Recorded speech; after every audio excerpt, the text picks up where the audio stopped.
Opa, sim, aqui é Mário San, do blog mariosan.com.br, e esse vídeo é para falar sobre o controle de moedas e câmbio do Magento. Então, como você já deve saber, com o Magento a gente pode instalar vários idiomas, né, fazer uma internacionalização no Magento, mas só o idioma não funciona muito bem, né? A gente precisa também mostrar os valores, as moedas em reais, em dólar, em libra, em iene, etc. Então vamos ver como fazer isso. Vamos acessar aqui o painel de controle, vamos em Sistema Configuração, Avançado, Sistema, Moeda. Então, para otimizar a configuração do Magento, a gente seleciona apenas as moedas que a gente pretende utilizar no sistema. Aqui no exemplo, então, dólar americano e real brasileiro. Posso selecionar quantos eu quiser, inclusive todas, mas para otimizar o carregamento dessas informações, eu vou selecionar apenas o que eu vou utilizar, certo? Então, o próximo passo agora é aqui em Configuração, Geral, Configuração de moedas. Então, as moedas que a gente acabou de carregar lá, de configurar, elas aparecem aqui. Como lá eu marquei apenas duas opções, ele vai me mostrar apenas duas aqui. Mas o que eu estou usando atualmente é só uma, só o real brasileiro. Para utilizar as duas, eu preciso selecionar as duas. Então, exibir moeda padrão é a moeda, como eu tenho duas moedas selecionadas, eu posso indicar qual dessas duas eu vou carregar no front-end quando o visitante entrar no meu site pela primeira vez. Qual é a moeda que vai aparecer para ele. E aqui eu configuro a moeda base do sistema, ou seja, é a moeda no qual os produtos são configurados, são criados. Ou seja, quando eu criar um produto, eu estou informando lá 100 reais. Mas como é que o sistema sabe que é reais e não dólar, 100 dólares? É através dessa configuração. Eu estou informando que a moeda base para ele fazer os cálculos é o real. Então, quando eu botar 100, ele sabe que aquele valor 100 é referente a real e não a dólar. E é essa moeda também que vai ser cobrada no momento do pagamento, de fechar o pedido. Outra coisa importante de falar é que, como a gente pode ter mais de uma loja, mais de uma visão, a gente pode também mudar algumas configurações do produto, né? Até mesmo o idioma dele. Então a gente poderia, quando mudar o idioma da loja, que aí vai mudar as informações do produto, a gente poderia também mudar o preço do produto. Mas para isso a gente precisa primeiro vir em catálogo, catálogo. Aqui na configuração de preço, o padrão vem como todas as lojas, ou seja, quando você informar uma moeda base, essa moeda base vai valer para todas as suas lojas.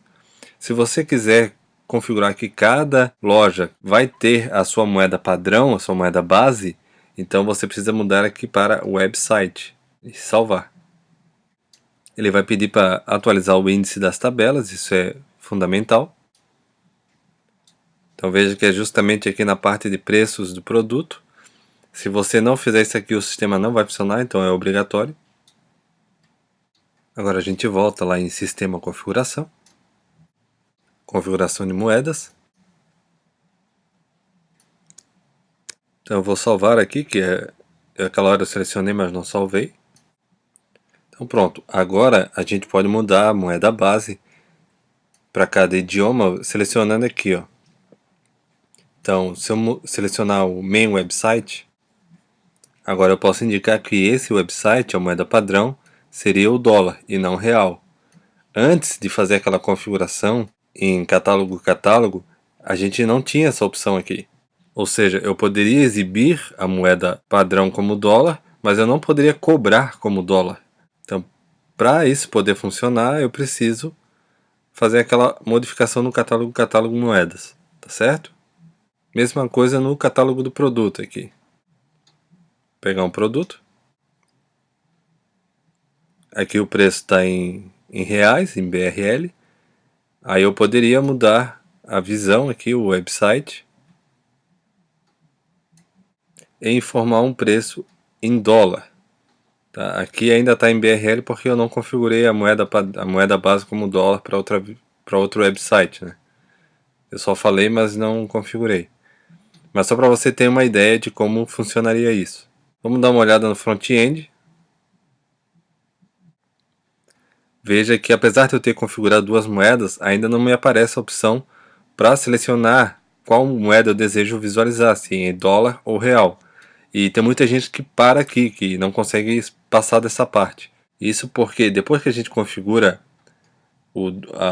os tipos de moedas que a gente quer apresentar, a gente precisa ir em gerenciar moeda, tarifas. É que você pode ver que tem o valor base aqui, o real, e o dólar que você pode informar, que é o equivalente a reais, né? Para você não ter que ficar pesquisando na internet qual o valor atual e alterar o tempo todo, você pode clicar aqui em importar, que ele vai buscar do Web Service X. Então ele já buscou lá que R$ 1 equivale a 0,4 dólares. Esse valor poderia ser o contrário, se a gente configurasse lá em configuração de moedas, a moeda base como dólar. Aí a gente volta lá em tarifas. Veja que agora ele alternou. Antes o Brasil estava como 1, agora o dólar está como 1. E aí ele mostra o valor em reais, porque a gente mudou a moeda base do sistema. Então ele toma o dólar como base, tá certo? Para você não ter que apertar esse botão todos os dias, a gente volta novamente lá na configuração de moedas. E aqui nessas duas opções a gente tem que habilitar. O serviço é só o Web Service X. O horário pode deixar meia-noite. Diariamente ele vai consultar a nova cotação do dólar. E quando o seu sistema tentar fazer uma comunicação com o Web Service X, ele vai tentar por até 100 segundos essa comunicação. Você pode aumentar o tempo limite se quiser garantir essa comunicação, mas também pode informar um e-mail caso ocorra um erro durante o processo. Aí você vai receber um e-mail informando que deu algum erro no momento de obter essa cotação. Agora vamos ver lá no front-end como ficou. Vou atualizar. Ele apareceu aqui a opção, tudo porque a gente fez a cotação lá do dólar. Ele está mostrando, apesar do dólar ser a moeda base para cálculo e para pagamento, ele trouxe o Brasil. Ele carregou a moeda Brasil porque eu deixei lá como moeda padrão. Então, ó, o dólar é a moeda base, o real é a moeda padrão. Então, ele me mostrou a moeda padrão. Aí eu posso mudar aqui dólar americano. Ele já faz a transformação para mim. 110 dólares, vamos voltar para reais. 263 reais. Sendo que o cadastro do meu produto está como 110. E essa caixinha aqui é carregada através desse XML aqui, Directory XML. Então a gente vê aqui as páginas onde ele é carregado. Página de busca, página de categoria. O nome desse bloco é Currency. Ele vem antes da navegação à esquerda. E o arquivo que vai carregar ele é o currency.phml. Que é esse arquivo aqui. Aí ele verifica se a configuração está habilitado para exibir ou não as moedas, se tem mais de uma moeda. Então basicamente é isso aí, tá certo? Qualquer dúvida, vocês podem usar o fórum.escolamagento.com. Um abraço e sucesso!